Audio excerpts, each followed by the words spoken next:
Assalamualaikum warahmatullahi wabarakatuh.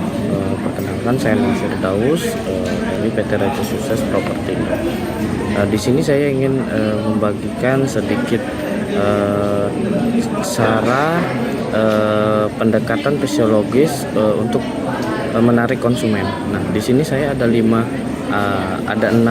tips cara pendekatan fisiologis kepada konsumen untuk menarik konsumen kita. Nah, yang pertama itu mayoritas para konsumen itu menyukai dengan kejutan ataupun kayak contohnya seperti diskon ataupun ada free apa untuk menarik mereka itu, cara calon konsumen kita itu.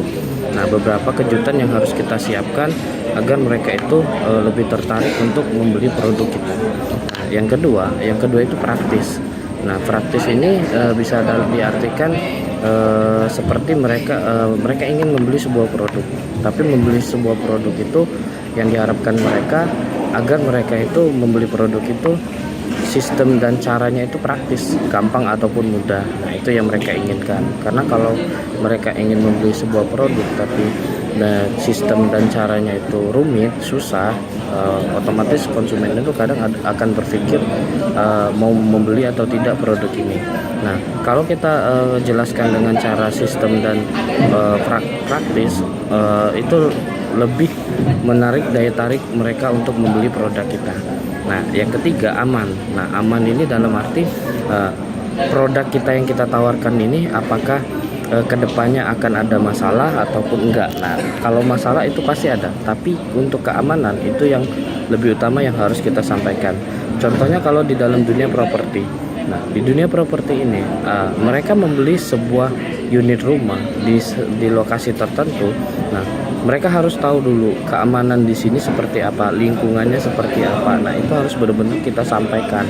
Jangan sampai ketika mereka membeli sebuah produk kita dan mereka di situ merasa tidak nyaman, maka itu mereka akan tidak akan merasa puas membeli produk kita. Ketika mereka sudah puas membeli produk kita dengan keamanan, cara yang praktis tadi dan ada kejutan, mungkin mereka akan menawarkan ke teman atau saudara yang lain.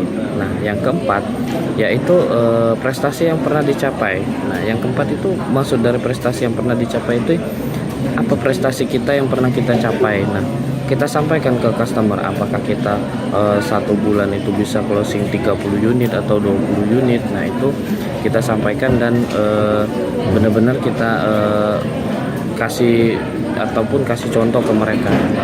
Misal kalian kita mengurus 10 konsumen dalam 1 minggu bisa di ACC Bank ataupun apapun itu. Nah, itu bisa menjadi daya tarik kita untuk menarik konsumen.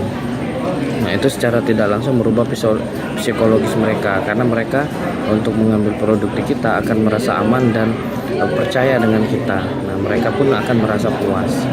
Nah, di sini yang kelima itu investasi. Nah, jangka waktu investasi mereka, konsumen itu ada 2 hal membeli produk kita, apalagi di dalam dunia properti. Yang pertama itu untuk dihuni, yang kedua itu untuk investasi. Nah, di sini yang untuk dihuni, nah itu pasti mereka akan jangka waktu panjang. Nah, kalau untuk investasi ini yang harus kita lakukan dan kita sampaikan bahwa lingkungan yang mereka beli itu satu lingkungan yang aman, lingkungan yang akan next ke depannya, beberapa tahun ke depannya akan lokasi yang sangat strategis, lokasi yang sangat bagus, dekat dengan semua pasar, rumah sakit ataupun tempat-tempat umum yang lainnya. Nah, itu investasi jangka waktu panjangnya itu bagus sekali. Nah, itu yang harus kita sampaikan agar mereka itu lebih tertarik lagi untuk membeli produk kita. Selain dihuni, mereka pun bisa berinvestasi di sini, ya. Nah, untuk yang terakhir yaitu model produk. Nah, model produk ini kita sampaikan kepada calon customer kita kalau produk kita itu beda dengan yang lain. Nah, itu yang harus kita pahamin juga, yaitu pasti dengan bangunan. Nah, itu yang harus kita sampaikan bahwa kita itu berbeda dengan yang lain dan bangunan kita pun lebih berkualitas daripada yang lain. Nah, dari 6 cara pendekatan fisiologis ini, kalau kita sudah menguasai 6 cara ini, insya Allah untuk menarik konsumen yang tadinya tidak ada minat mau membeli produk, kalau kita menyampaikannya dengan baik, insya Allah itu akan menjadi membeli produk kita. Nah, itulah yang bisa saya sampaikan. Saya akhiri, wabillahi taufiq wal hidayah. Wassalamualaikum warahmatullahi wabarakatuh.